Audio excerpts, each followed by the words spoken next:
ito nga. Meron pa tayong beef kare-kare, Mama. Uy, tinan mo itong pusit na to. Aba, buffet pang-agahan. Yes! At syempre, dito lang yan sa Good Morning, kapatid natin gagawin. Teka, nasa na ba yung mga kapatid ko? At tawagin na ba? Yes! Table number 1. Nakuha na. Kuha na! Buffet tayo today. Uy, kare-kare. Opo, Mama. Ayan yung gulay. Yes, Spaghetti. ito na nga yung gulay. Spaghetti pa baba. Ayan. Ay, ang sarap naman baked spaghetti Never to, to magiging ah. pababa, pataas. Pataas. Ay, mataas.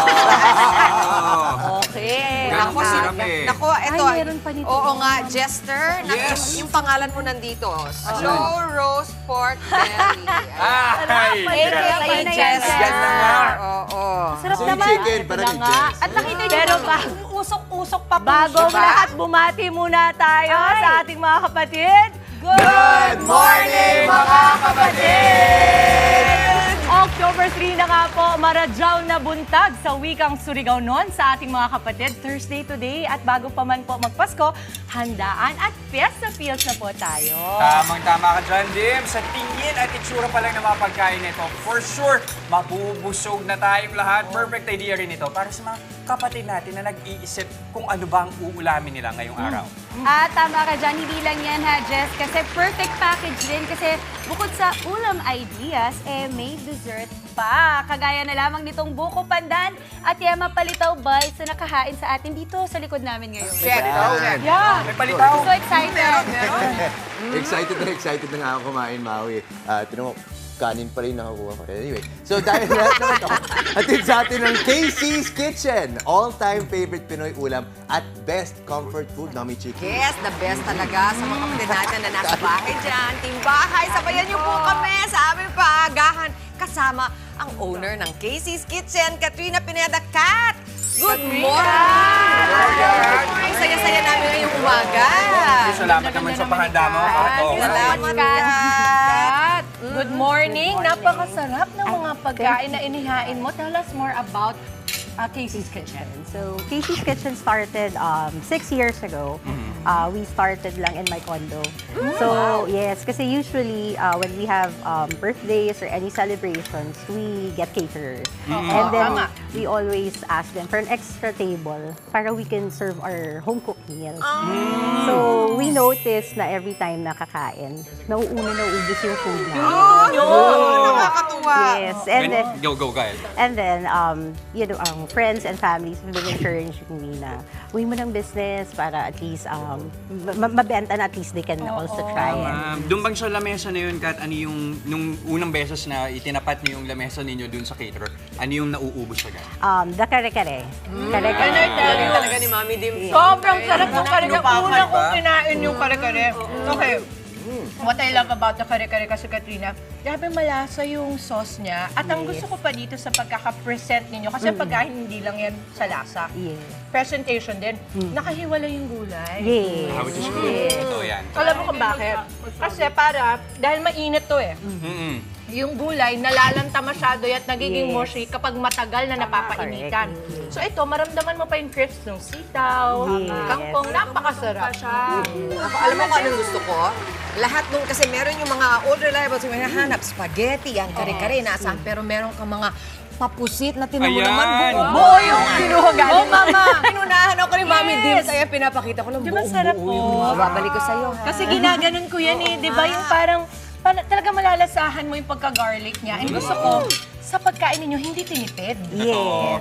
Matanong ko, Dims. Kaldereta. Kaldereta, go! Yung pang kare-kare mo, Dims, kaya ng walang bagoong kasi yun ang batayan ko na masarap na kare-kare. Kaya, pero sabihin ko sa'yo, masarap din Masarap ang din ang bagoong bagoong nila. nila. Homemade nyo din. Yes, yes. We also make our own bagoong. Bakit naging pagluluto ang naging negosyo? Ibig sabihin, sino ba sa pamilya yung marunong o magaling talaga magluto? Kanino natuto at nagmana? Mostly sa lola. Lola Lola talaga. namin. Yeah, that's why our logo is lola. Pwede ba i-flex? Pwede ba i-flex ito? Oh, tingnan nyo. Direktin mo naman ito. Grabe. Kung hindi sila matapang. Kay Mami Chiki, yan. Oh. Yung tipo pag ginanon mo malutong talaga yan sa labas. May naka-engrave nga, Jester. Talaga ba? Slow roast pork belly. Wow. Tignan mo palang alam mo malutong. Taga saan probinsya kayo? Actually, I'm from here in Manila, but my husband kasi stays in Pampanga. Kapampangan. Yes. Na, Talagang mga malalago, saka manyaman ang pagkain talaga ng mga Kapampangan. Okay, so nakwento mo kanina, nagsimula lang kayo nung experience yung sa lamesa ninyo. Magkano paano yung pinaging puhunan ninyo? Paano nyo pinaikot yung pera para ma-develop talaga siya into a full-time kitchen and business? since we started in our condo, our paid capital lang was just 50,000. Oh! Yes. So, then from there, we just set up kasi Instagram and Facebook. Yes. Then Online muna. Online, lahat. yes. And then, eventually, nung medyo dumami yung orders, we got a small commissary here in Capitolio before. Kayo sabi na kayo yung nasa Kapitolyo. Yes. Sabihin ko lang, tignan mo naman yung sugpo na yan. Talaga. Diba? Grabe yung sugpo.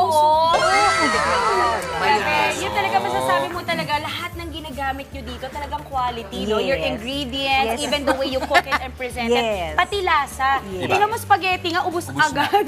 Wala na akong mapapakita, ubus ko siya agad. Kasi yung panlasa ng spaghetti niya, magkikater siya sa matanda pero pwede rin sa bata. Yes. Yun napansin ko sa kanya. Masarap, masarap. Do you do smaller caterings? Kasi ito malaking setup to. Yes. Paano kung baga parang birthday party din sa loob lang ng bahay nila? Anong minimum ninyo na package?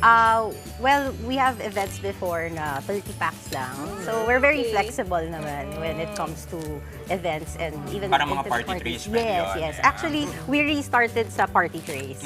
And then now we are starting with catering kasi we have regular clients requesting na, oh, baka pwede sa birthdays or parties. Sarap ng chicken cordon bleu, ah. Tapos crispy pa sa labas. Ano yung Sarap. sauce ng cordon bleu nyo? Kasi kakaiba siya, di ba? Yes, yes. It's garlic alige. Yeah. Garlic alige, kaya pala. Unahan ko na kayo sa dessert, Maui. Palitaw. Palitaw, hindi na kailangan na asukal. Alam niyo bakit? May yema dun sa loob. Huwag magkagat mo, may lumalabas na yun. Pakibali mo yung ibang tray ng Bakit po? palitaw. Katrina, Pakireserve na. talagang nasarapan kami at I'm sure marami sa mga kapatid natin ang talaga namang natakam sa mga sinerve mo today. Saan namin kayo pwedeng mahanap, makontak, social media accounts? You can check us in Instagram _Casey's Kitchen, and then in Facebook it's Casey's Kitchen also, and then we also have a website www.caseyskitchen.ph. Ayan. Hey, sarap. Thank you very much again, Katrina. Casey's Kitchen. Thank you. Thank you for having us. Ito na mga kapatid, marami pa po kaming ibang inihanda para sa inyong agahan bukod dito sa nagsasarapang pagkain from Casey's Kitchen. Ngayong Webes, panalo pa natin sa winner na paninda ng Tatay Empanada. Ang kwento ng discarding yan sa Kitang Kita. Usapang kaibigan naman, ayos lang naman magpahiram ng gamit pero sana responsable rin kapag nagsasauli. Yan naman ang pag-uusapan natin sa Payong Kapatid. At dahil Thursday na naman, special day para sa ating mga fur parent. Ang atin namang bibigyang pansin ang halaga ng pagpapabakuna kontra rabies sa ating mga fur babies.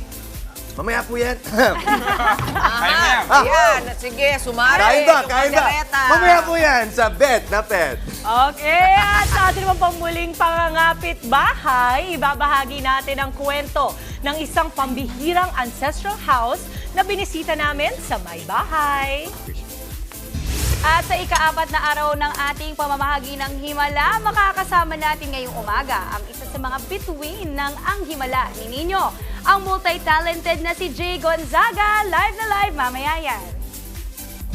Para sa ating extra na Fanalong Webes, pagalingan sa pagsalo sa ating Copycat Game. Exciting na tagisan na naman sa palarong pampasaya.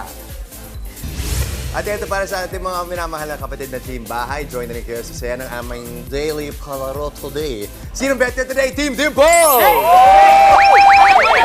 Babawi ako kasi nag-comment pa nga ako dun sa Facebook natin page. Sabi ko, bukas po, huwag kayo makalala. Ako na pong bahala kay Justin. Tignan natin, Paano ba tignan yan? natin. Paano Kasi ba yan? baka naman panalo today ang Team Justin!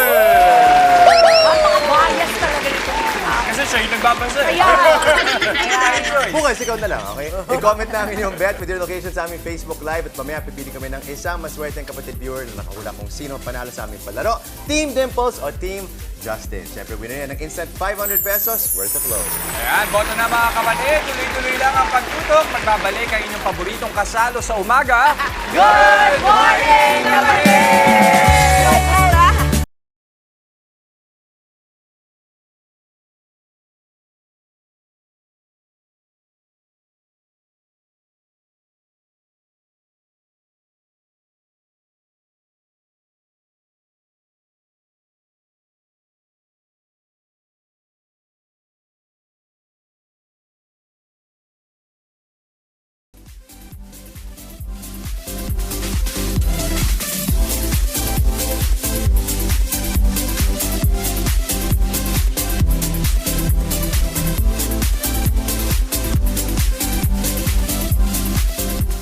Nagbabalik po ang Good morning, kapatid! Kumakain pa rin naman tayo. Tuloy-tuloy ang pagkain natin. Meron ako isang paboritong pagkain Pinoy, empanada. Kayo ba, masarap anong hinahanap nyo sa empanada o may specific flavor ba? Ako chicken, empanada. Tsaka ayoko nung masyadong greasy. Yes. Tsaka gusto ko yung malasa yung mga laman niya. Yung Tama, palaman niya. ikaw, Dims. Ako gusto ko yung halos hindi mo na maramdaman yung crust. Gusto Crust? ko yung siksik talaga yung laman sa loob. Ano mas gusto nyo, yung orange o yung isa? Yung parang baked version? Yung baked Ako din, yung version. baked version. Yan. Tapos perfect, kasi meron ako na-discover, masarap na at mura pa at mukhang kayang sagutin lahat ng qualifications ninyo. Pero ito mula siya sa isang German national na may pusong Pinoy. Yan ang bibida nating negosyo dito sa Kitang Kita.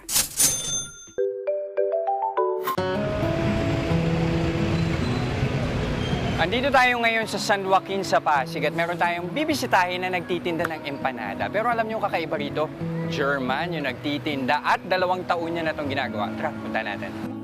Meet Tatay Marco, ang tinaguriang Tatay Empanada ng Pasig. Nasa isang dekada nang naninirahan sa Pilipinas ang German national na nagtrending. Matapos siyang lokohin at iwanan ng napangasawang Pinay, imbis na mamalimos, mas pinili ni Tatay Marco na kumayod.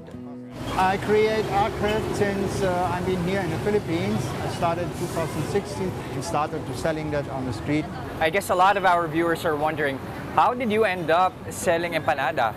I had some other business partner with that, and he offered me to work for him just like that, as business partner, not as employee. And because of Miss Carrie, she found me, made me famous in Facebook and TikTok, and so I became Tatay Empanada with the name. Isa lang po. Isa lang? Oo. Hindi po kayo naiinitan, hot? Too hot here? Not really. Dahil sa video niya ng estudyanteng si Carrie, marami ang naantig sa kwento ng banyagang si Tatay Marco. Ano po? Naisipan ko siyang i-video that time kasi parang the way of social media is ayun po yung maging power na baka dito ma-discover at mas makilala pa yung business niya. And ayun, hindi ko in-expect na nag-trending talaga. Ang video na umabot na sa mahigit 3 million views ang naging daan para bumuhos ang suporta sa ating Tatay Empanada. Pero dahil sa kasikatang natanggap ni Tatay Marco, nagkalamat ang relasyon nila ng kanyang dating business partner. Dito na nagsimula ang partnership ni Tatay Empanada at ni Carrie. Sabi ko, what if gawin natin itong sariling pangalan mo na, sariling negosyo mo na, sariling oras mo na yung paggagalawin natin. Then, ayun, sinubukan namin, nag-take risk kami. Hindi namin in-expect na nagkaroon kami ng physical store. We have an online shops. Sa puhunang 5,000 pesos, sinimulan ni Carrie at Tatay Marco ang kanilang business venture. Dito sa San Joaquin sa Pasig, makikita ang kanilang munting shop. At syempre, hindi ko na pinalampas ang pagkakataon na matikman ang viral na empanada. Ito yung classic na street food empanada. Hindi tinipid sa keso, makapal yung keso niya. And it's also filled with slices ng ham. So alam mo rin talagang siksik yung makakain mo. Actually, masarap siya.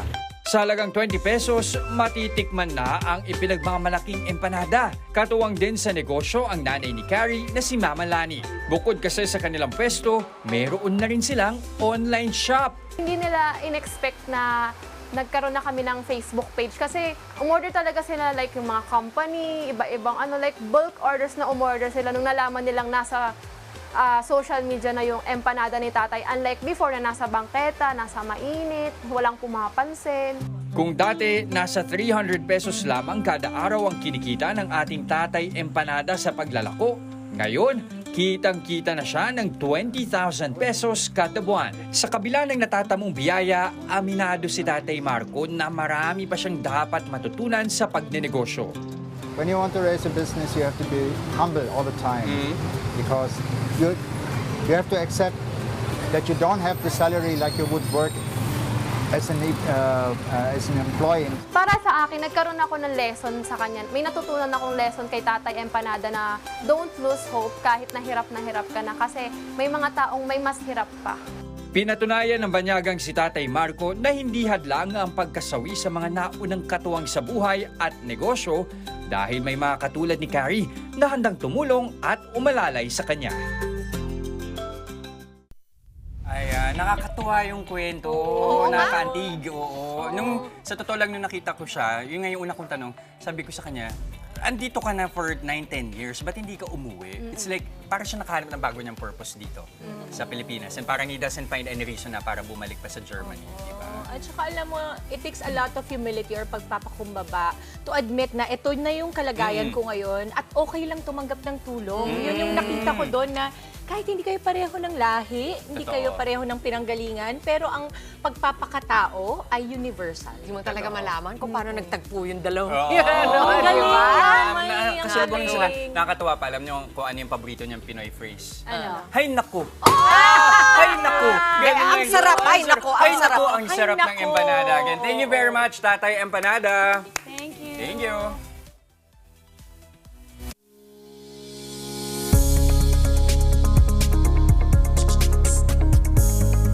Ano mang gamit ang hiramin, dapat ibalik ng walang labis at walang kulang. Yan ang patakaran na alam ng marami. Pero papaano kung ang pinahiram mo sobra palang pabaya sa gamit?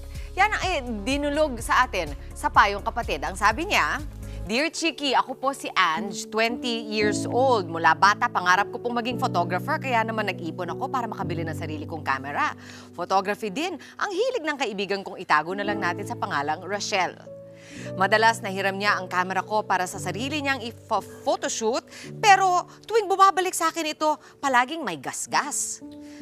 Sinubukan ko siyang kausapin tungkol sa pag-iingat ng gamit, pero sinabihan niya lang ako na huwag akong maarte. Noong hindi ko na siya pinahiram, siya pa ang galit. Dapat ko na bang putulin ang pagkakaibigan namin ni Rachelle? Nagmamahal, Ange. Nako, si Rachelle naman. Ange, alam mo, karapatan mo talaga magbigay ng kondisyon kapag nagpapahiram ka ng bagay. Ewan ko, agree? Gigil mo ang mama chiki namin eh. Si Rachelle naman. So kapag nagpapahiram ka, may ano yan, may kaakibat na pagtitiwala. Oo, kasi hindi ka naman magpapahiram basta-basta kung kani-kanino, di ba? So kung kaibigan mo, you expect na they would give your item the same respect and love and care you do for your item, di ba? Tama. Saka lalo na yung camera, mahal yan. Oo nga. So kung ikaw ang hihiram, dapat aalalahanin mo rin yung alagaan ko, di ba? Tungkol naman doon sa tanong mo kung dapat ba mag-friendship over na kayo. Eto na yung time na kailangan mo talagang timbangin yung lalim at yung ibig sabihin yung ng pagkakaibigan nyo. Kasi syempre, it's more than just yung camera naman eh. Baka naman marami na kayong pinagsamahan, baka marami na siyang naitulong sa'yo, or ganun din na ikaw, marami ka na itulong sa kanya at mahalaga ka talaga sa kanyang buhay. Yan ang mga kailangan nyo isipin. Yes, mama. Tsaka, again, pagka mga bagay, anything na hihiramin mo ay responsibilidad mong gamitan na ano. Pero ako kasi, hindi ako agad nag-friendship over. Hindi ako naniniwala na, ako kasi may room ako ng pagkakamali sa kaibigan. Kumbaga, lahat naman tayo may dinadatnan na ibang version ng tao or ng kaibigan na yon. Ako, if you are able to, parang somehow accept me sa mga flaws ko, they deserve mo din ang best Eh, ko. yun na. Pero, Yun na nga. wag intentional. Oo. So, Kasi, yung huli na two-way street, di ba? Ganun naman ang friendship, di ba, Maui? Yes, Oo. Mami Chiki. Agree naman ako dyan. Pero yun lang, pagdating talaga sa gamit kasi hindi mo alam kasi kung ano rin pinagdaanan ng tao na may-ari para lang makuha niya yun. So respect lang talaga. That's so important for me. Pero syempre, pag nagkataon na, let's see, nangyari na, you learn your lesson this time. We can be friends, pero dapat may boundary ka in terms of pagpapahiram. Totoo yan. at saka pala, Mami, ano ko lang, idagdag ko lang, pagkaibigan mo, alam mo na yung ugali eh. Oo. Kasi may mga kaibigan na, kunwari sa akin, ibalik mo yan na may gasgas, okay lang yan. Pero kasi, ako, ganun ako. May kaibigan ka, or kahit kapamilya mo, na kapag ginalaw mo lang ng konti yan, ayaw nila. Ay, So oo. kung yun ang ugali ng kaibigan mo, eh maghinay ka dapat. Ako sa totoo lang, meron akong camera na hindi ko na ginagamit. Pinahiram ko sa aking Wow! kumpare. Siya yung gumagamit. Parang dead man ako kung masira, pero alam ko Oo. ibabalik at ibabalik na sa akin. In fact, may nasira, pinaayos pa niya. O, tingnan mo. Oo, ganun, di ba? Maganda Oo. yun. Maganda yun. And back, Etiquette. saka may layer sa friendship, may mga kaibigan na Okay lang. kilala ko to, Oo. hindi ko to pahiram kasi medyo burarato sa gamit. Ganyan, oo. Wag mo na pala friendship over. Maraming salamat, Ange, sa iyong sulat. Ito naman po sa ating loading sikat. Ano kayang pahirap ang mararanasan ninyo sa kamay ni Badong? Pag-uusapan natin yan mamaya kasama si Badong mismo. Live na live, Jay Gonzaga. At sa may bahay naman po, tampok ang isa pa sa mga sinaunang bahay sa isang subdivision sa Parañaque na contemporary at mid-century po ang tema. At sa Bet na Pet, gaano nga ba kahalaga ang bakuna kontra rabies para sa ating fur babies? Huwag na huwag po kayong aalis. Magbabalik pa po ang inyong fave morning kasalo, ang Good morning, kapatid!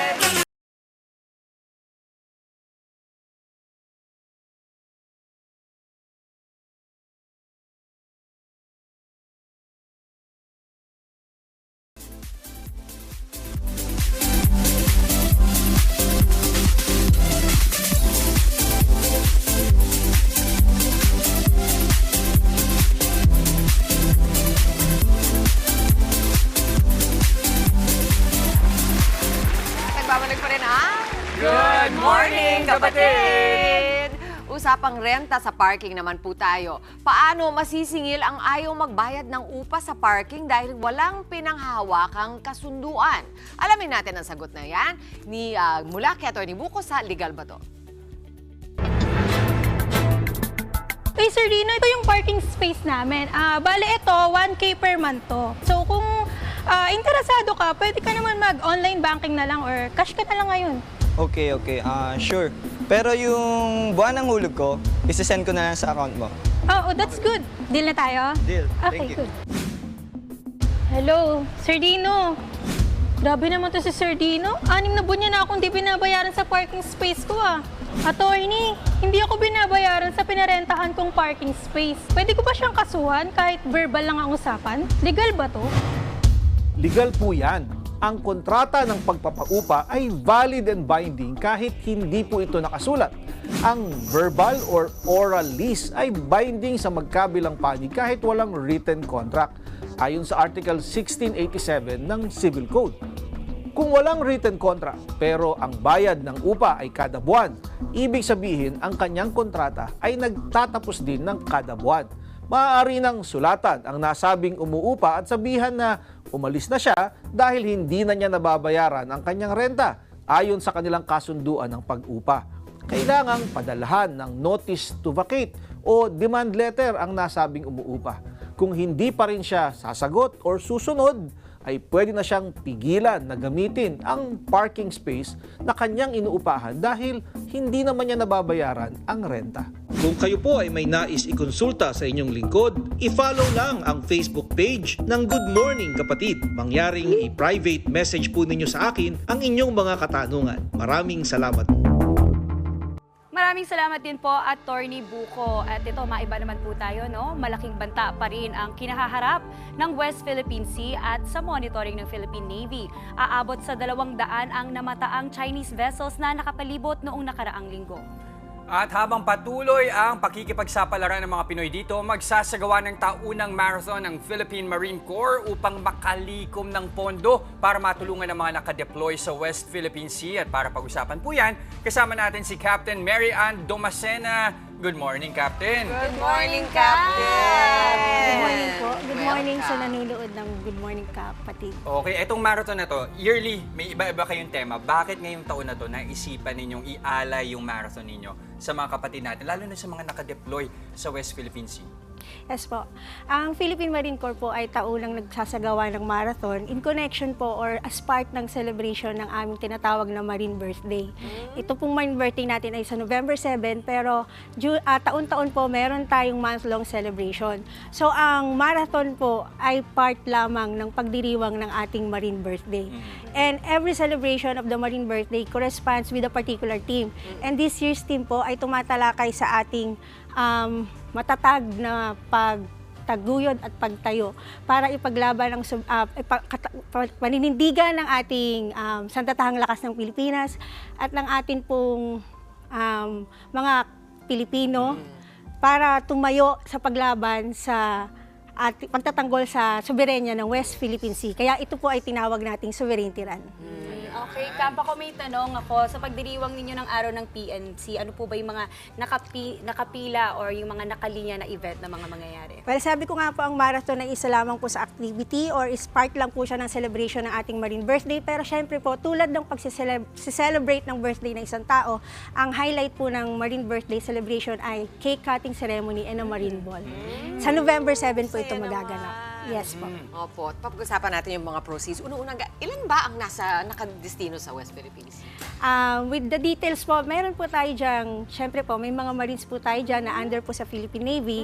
Pero meron po tayong sa party po ng Marines, meron tayong isang brigade dyan at mga battalions po. So mga more or less, mga ilan yan? Baka lang po, basta po, enough po siya para po mabantayan ang peace and order po ng lugar. At sila ang beneficiaries nitong marathon? Yes po. Ang layunin po ng ating sovereignty run na to ay ang proceeds po nito or ang fund na malilikom natin, ibibigay po natin sa pamilya ng ating mga fallen heroes o dun sa mga nasawi nating Marines at parte rin po nito ay mapupunta para suportahan ang ating mga Marines na naka-duty sa West Philippine Sea. Okay. Kailangan nila yung ganyang support. Yes po. Okay, pero ito ba, Captain, sino-sino ang pwedeng sumali? Yes, ang ating sovereignty run po ay open po para sa lahat. Bata, matanda, lalaki, babae, kahit po ang ating LGBTQ plus community, maaari pong maki-join. If you're... Gano'ng kalayo po yung run? Yes. Opo. Ano ba yung 5K? May pang-beginner ba dyan? Yes po. Ang ating categories po ay meron po tayong 5 kilometers, yes, 10 kilometers, 21 kilometers, 42 and 50 kilometers. Uy, full marathon, 42? Yes po. Si Ma'am mukhang pang 42 kayo. Unan po nating isinasagawa ito upang mapanatili na babantayan po natin ang ating, ang sa health po natin. Sige, sign up na si Maui sa 42.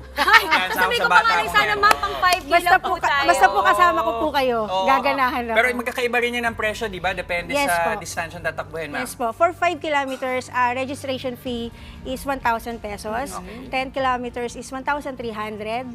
And then, our 21 kilometers is 1,700.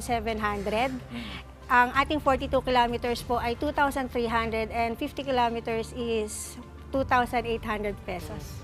Kaya, abuto, So kapag ganyan mga marathon, di ba normally may mga activities pa yan, may mga sayawan pa.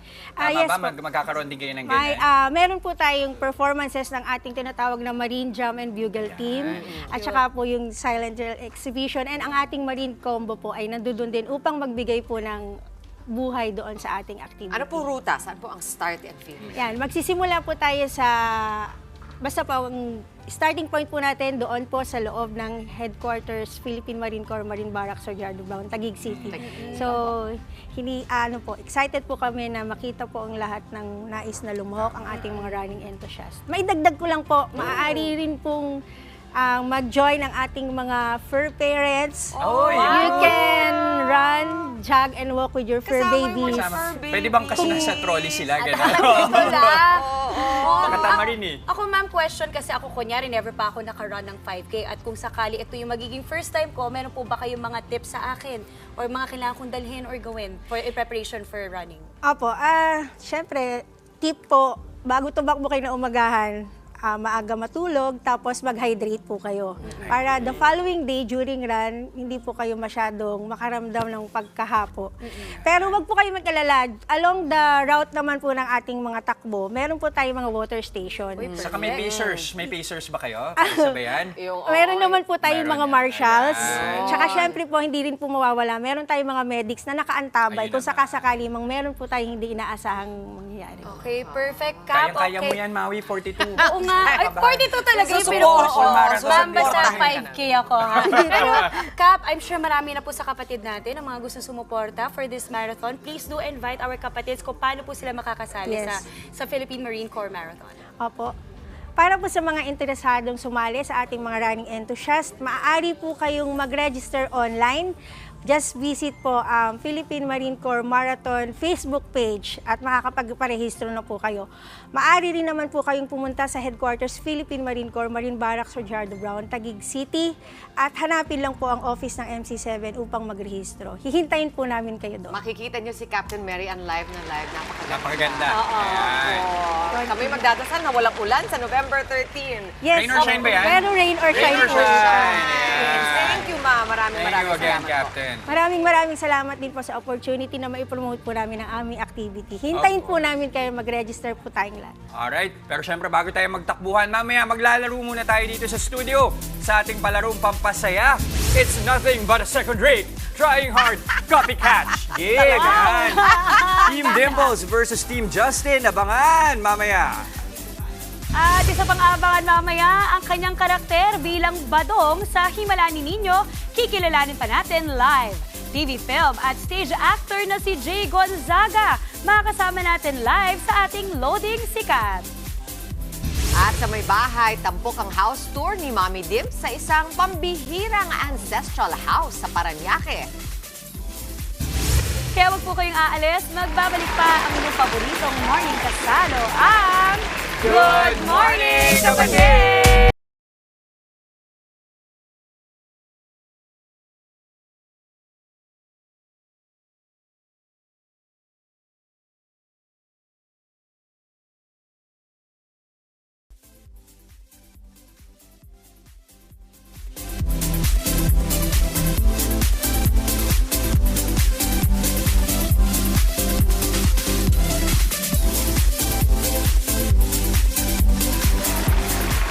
At babalik ang Good Morning, Kapatid! Nako, hindi mahirap na mapamahal sa ating fur babies. Pero may kaakibat na peligro yan kung hindi natin sila mapapabakunahan kontra rabies. Pinuntahan ko ang paggunita ng World Rabies Day sa isang barangay sa Quezon City. Panoorin po natin to.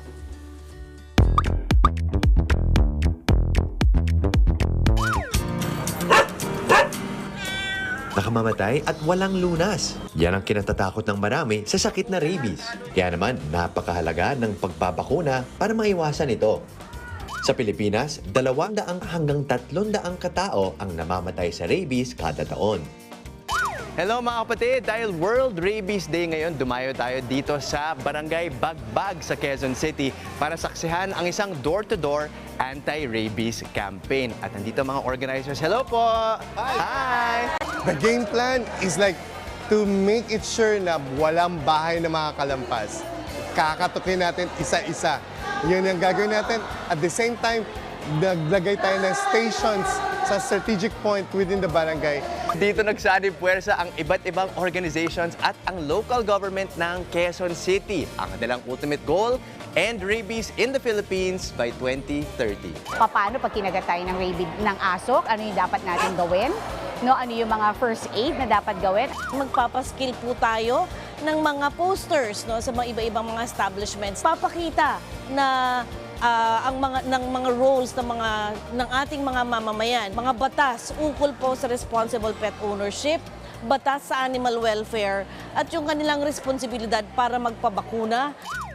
Layon ng inisyatibong ito na mabakunahan ang 70% o 9,000 mula sa 12,000 na alagang aso at pusa sa buong barangay. So mga kapatid, kasama natin ngayon si Doc Ray. Hi, Doc Ray. Hi. Doc, kanina nabanggit din natin na yung goal of wala ng rabies sa Pilipinas by 2030. Achievable ba talaga to? It is 0 by 30, which means 0 human death by 2030, can be achieved only through one thing. A very intensive vaccination drive. If we do that in the next 6 years, kaya natin. Sa tulong ng bakuna, siguradong safe na si fur baby. Iwas perwisyo pa sa ating mga kapitbahay, pati na rin sa ating mga sarili. Hi, Ghost! Kaya mga kapatid, gayahin natin si Ghost, okay? Siguraduhin natin na bakunado taon-taon ang inyong mga pets at sama-sama natin labanan ang nakamamatay na rabies. Di ba, Ghost? Okay. Oh, diba? Cute ni Ghost, no? Yes. Pero yung so yung initiative na yan, para for 0 deaths because of rabies by 2030. So initiative yan ng QC, no? At yung kagandahan dyan is sa QC mismo, libre ang pagbakuna para sa rabies. Mondays to Fridays, office hours. Tapos wala daw pila. Perfect. Ang maganda dyan, Punta lang actually, maraming LGU ang nag-adapt na rin yan na libreng pabakuna. Yun ang magandang balita. At ang maganda dyan, Mami Justin, ay yung mga ganitong pagkakataon na binibigyan natin ng halaga ang mga proyekto para sa mga fur babies natin at mga animals around us, di ba? Ito yung mga pinagmumulan, naalala mo yung mga balita ngayon? Grabe talaga ang protection natin at talagang aware na aware tayo for animal welfare. I love it. Ang ganda. Part na aminin na natin, lalo sa maraming household sa Pilipinas, parte na ng pamilyang Pinoy ang mga alaga. Kasi bantay. So in the same way na tayo, gusto natin, nagpapabakuna tayo, inaalagaan natin yung mga kalusugan natin. Siyempre, pati din yung mga alaga natin. At para sila din, hindi rin makaperwisyo sa ibang tao. At sabi nga ni Attorney Buko, duty daw natin yan. Pag may nakita tayo, it is our duty na alagaan yan at pakainin, di ba? O eto naman, extra special po muli ang ating house tour for today. Mapapamangha po tayo sa arkitektura at istruktura ng mahigit 5 dekada na ancestral house sa Parañaque. Sama-sama po nating bisitahin si Architect Cristiano Salvacion sa kanilang may bahay.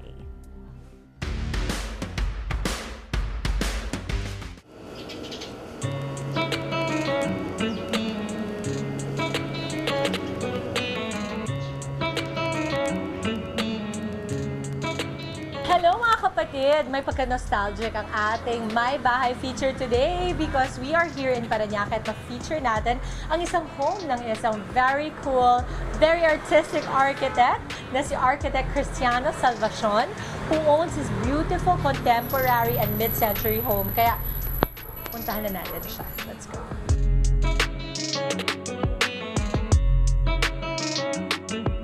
Okay, mga kapatid, hello, Architect! Architect Cristiano Salvacion, owner of this beautiful home. Tell me more about the house. Can I just say na ang ganda nitong door? Is it an original one from the first time it was built? Yes. Tapos yun-change na lang tong doorknob? Doorknobs na lang, right? Actually, some of the parts like already missing. But you know, so much to restore. Because again, it's 50+ years. Ito ang mid-century brutalist Filipino architect may bahay ng pamilya ni Architect Cristiano Salvacion. Dinisenyo at tinayo ito noong 1972 ng kanyang lolo na si Architect Guillermo Salvacion. Para sa mga kapatid natin hindi nakakaintindi pa dun sa architecture, ang brutalist ay, in layman's terms? Basically, brutalist is showcasing like raw materials, but also like the heaviness of the structure. Gawa sa ipinaghalong light and dark adobe na may coral walls ang main structure ng bahay. Terrazzo tiles naman ang sahig ng main house. The floor finish for the garage is pebble wash finish using gray stones, gray pebbles. So original pa to. Meron din yung motif na S for Salvacion. Mula sa garahe, meron silang outdoor dining area. Ayon kay Architect Cristiano, repurpose at refurbish ang mga ginamit niya sa area na ito. I basically just like rummaged dun sa bodega of my dad.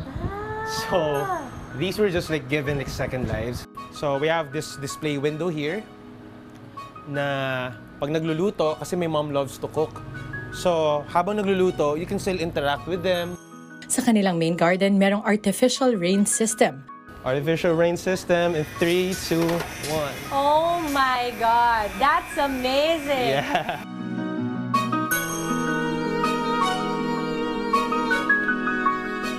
Oh, this tiles is 100 plus years old. So, ito naman, this is wood slate, crazy cut stone for cladding. So, eventually, kakapitan na ito ng mga moss. Pero, ayun, this is basically just to connect it with the garden. Pinakita rin sa akin ni architect ang kanyang personal space o man cave. So, this area used to be my dad's showroom and gallery for his paintings, for his prized antiques. Ngayon, it's now my office for my architectural firm. And then, it's also like a parang lounge if I just want to relax.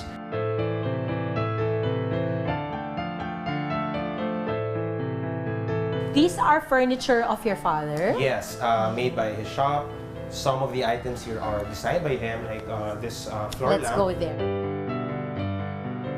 It's a floor lamp, signature capiz. This used to be by the living room sa ground floor, but parang mas na-highlight din siya dito. Nakadisplay rin dito ang century-old na banga na ayon kay architect Cristiano ay galing pa sa Magellan's Armada. Isa pang unique feature ng area na ito ay ang pintuan. Okay, so the door is also an old door? So, the story about this, I mean, with most of the materials here, like, hindi siya yung parang sobrang symmetrical. Yeah. Like, magkaiba. Because all these materials here were retazos. Abangan bukas. One of the styles din na we have this geometric patterns. So, this style is prevalent then during the 50s actually, even older, or 60s. Lahat ng yan sa part 2 ng aking May Bahay Tour. Maraming salamat, Architect Cristiano. Bukas po, abangan pa natin ang part 2 ng house tour ko kina Architect Cristiano.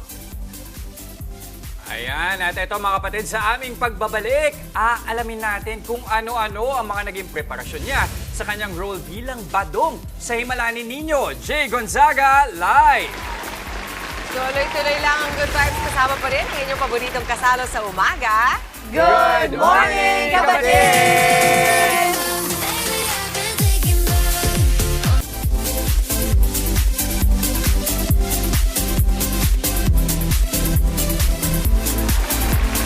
Nagbabalik po ang Good Morning, Kapatid! Mula entablado hanggang sa bukang liwayway, hindi siya nagpapahuli kahit anong role pa yan. Kaya mas kilalanin pa natin si Kuya Badong ng Ang Himala ni Nino, Jay Gonzaga. Good morning! Good morning! Good morning! My God! My God! Oh, si morning. Si Jay, I love team ko nun sa Bagani. isang chan mo. Binigyan nila ng love team, di ba? Isang chan Chan lang muna na. dyan, isang chan. Mekeni. May ganun. Ganun yun. Ay, tutorial nga, tutorial pa. Ito naman, tutorial pa. Oh, di ba? Si Ma'am Merto doon. Oo. Yes. And alam mo, na-enjoy ko talaga yung pagtatrabaho natin. I'm so happy you're also part of One More Chance, the musical. Yes. Na, hindi ko pa, nandun din ako pero hindi ko pa napanood yung sa inyo na batch. But si Nicole at si CJ were here. Ngayon naman, kwentuhan mo kami kasi ikaw naman si Kuya Badong. Yes. Sa Ang Himala ni Nino. Una, I'm so happy, much deserved, napakaraming trabaho. Salamat. Yes. Thank you, Lord. Salamat sa lahat ng mga nagtiwala. Salamat sa mga trabahong dumadating. And yun, I'm thankful and blessed.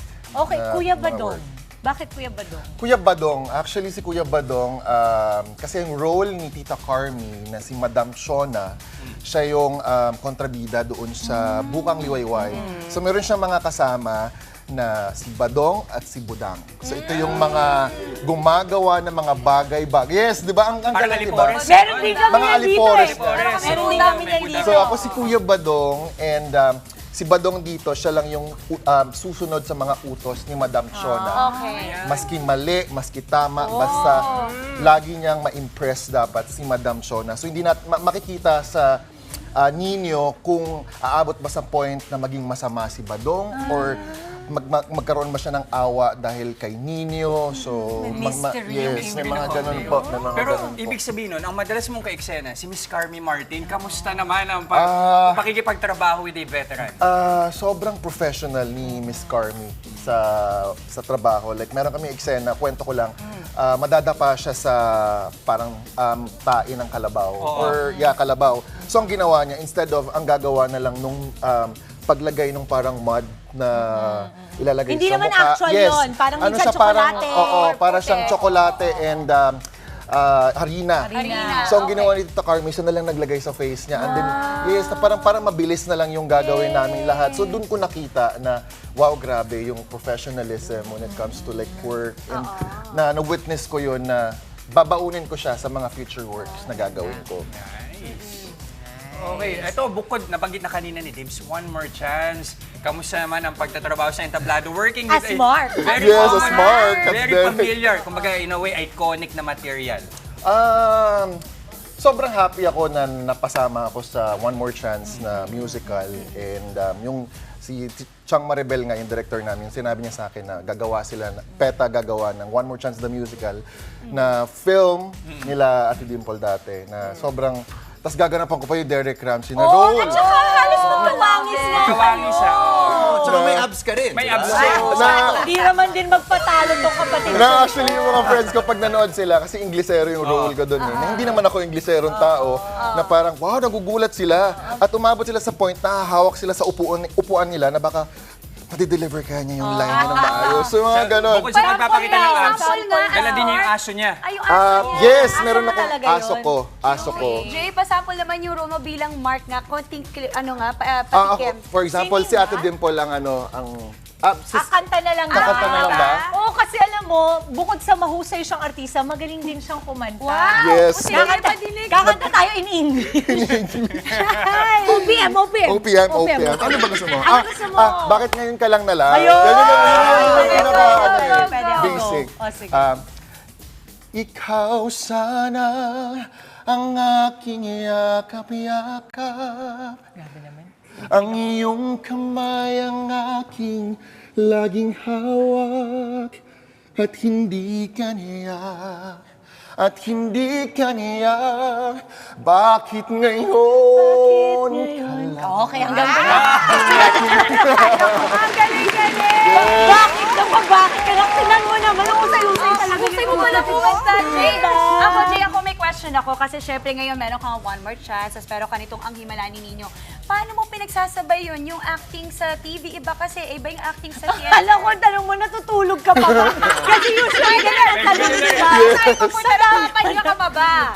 Pero really, paano mo pinagsasabay yun? Oo nga, Kasi ang ginagawa namin, pag may mga shows kami, every weekends kami, Thursdays to Sundays. So, ang taping naman namin sa Nino, Monday to Wednesday. Okay. So, it's all about time management. And ako, parang habang nandyan, so sige, commit and gawin mo ang trabaho mo ng maayos and napagsasabay ko siya. When it comes to theater, may ginagawa kasi kami rehearsal a month before the show. Yes. So pag nagsushow na kami, medyo kampante na kami. So parang may start, may on button lang kami na okay, ito na gagawin namin. Anong takeaway mo sa teatro na dadala mo sa iyong serye?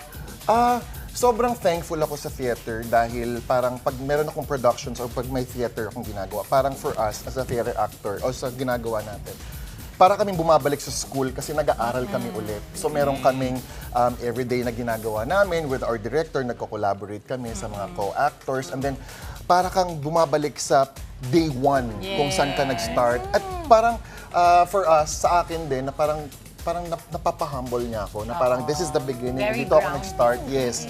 So mag-grounded ka. May disiplina siguro. Yes po. Yes. Like, lalo na pag nasa backstage kayo, pag meron kayong show, hindi nila alam kung ano nangyayari sa aming backstage. na para kinakabahan kami. Kasi pag nandun ka na sa stage mismo, it's live. Live kasi siya eh. So pag nagkamali ka... No take twos. Yes, you have to commit at you have to save You yourself. have one more chance, pero tomorrow na. Yes. Wow, Mami Nakakabilib ka, Jay. Ayan, mapopromote po ako. Sige. Siyempre po, ang Himala ni Nino, Mondays to Fridays po yan, 11:15 a.m. Bago po mag-Itbulaga, tunghayan niyo po ang kwento ni Nino sa Bukang Liwayway. At ako po, si Kuya Badong. Abangan niyo po yan everyday. At siyempre, magpopromote din po ako One More Chance, the musical po sa PETA. Ngayon po, hanggang October 27 na lang po kami.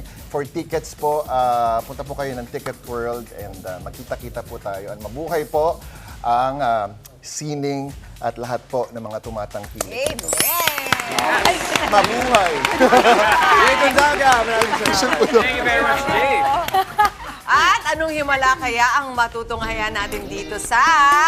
Palarong Pampasaya! Kasali si Jay, syempre. Pero Team Justin, ikaw ba? Ay, magtutuloy-tuloy na iyong Ay, hindi, winning babawi streak. kami. Oh, babawi Ay, ba? kayo mo. Team Dimples, kasama mo si John. Ay, hindi, si Jay. Jay. Tapos si John. Hindi, si John ang Later si kasama John. mo. Oh. Si Jay na kay Justin na Yun. kay Maui. Jay, Let's go. Dimples, Jester, John is your number 3. Panoorin po ang mechanics. Palarong Pampasaya. Copy catch. Ang mechanics, tuloy-tuloy na kaya ang winning streak ng Team Justin. Sa larong ito, i-flip lang ng player ang cup at sasaluhin ang ping-pong ball. Pagkatapos ay ilalagay ito sa gilid at ipapatong ulit ang ping-pong ball sa panibagong cup. Babalik ito sa linya at tatapikin ang susunod na player na siya namang gagawa ng task. Paunahan at pabilisan ng teams sa paggawa ng challenge. Game, ha? Okay, pabilisan lang. In 3, 2, 1, and go! Galing! Wow, galing. Okay, One. go Maui. Go, Jess, go, Maui. Okay, stack, Jess. Stack. Yan, para alam natin. Sige, Jay. Tapos na tayo. Go. Kabila. Wow, style. Stack. Very good. Yan, tapos ganun. Lapang na lang isa dito. Si Mami Dimps. Seryoso si Mami Dimps. Let's go, Maui. Wow. One more time, Jay. One more time. Yun! Okay. John doon. Uy! Grabe! Masyadong malapang Oh my God, it's John. Ayan na! Nauna na! Ayan na! John!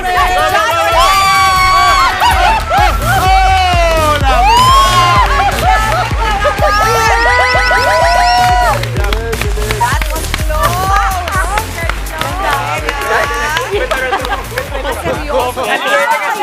Okay, congrats Team Dimples!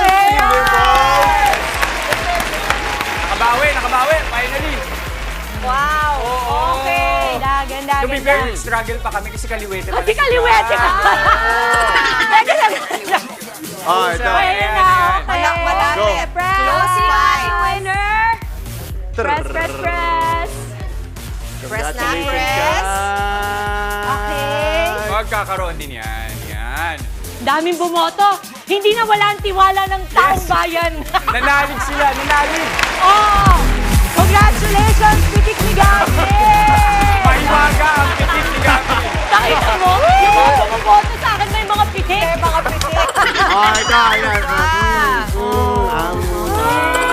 Thank you, Jay. Thank you so much for joining us. Alright. Enjoy naman to si Dimple. Yes! Thank you, John, and thank you, Mama Chicky. And that is it para sa ating Keep Pushing It Thursday. At akalain mo yun, 83 days na lang ko na.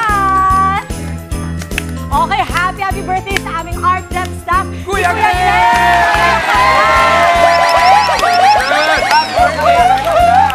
Ito pa, happy birthday din sa ating News 5 correspondent na si Playful Henshaw. Happy birthday! Happy birthday sa ating master editor, kumpare ko, Gil Custodio. Happy birthday! Isang unang umaga na hindi natin sa inyong mga tahanan. At sana nag-enjoy kayo sa aming mga pakulo this morning. Kita-kits pa rin po tayo bukas. Susunod na, front tayo sa umaga. Gawing habit na ang pagtutok sa amin every morning para siksik ang araw ninyo sa saya at informasyon. Oh, may balita sa akin, inspired mga kwento. Yan at marami pang iba. Kasama ngayon yung Fave Morning Kasano. Ito ang Good Morning, Kapatid!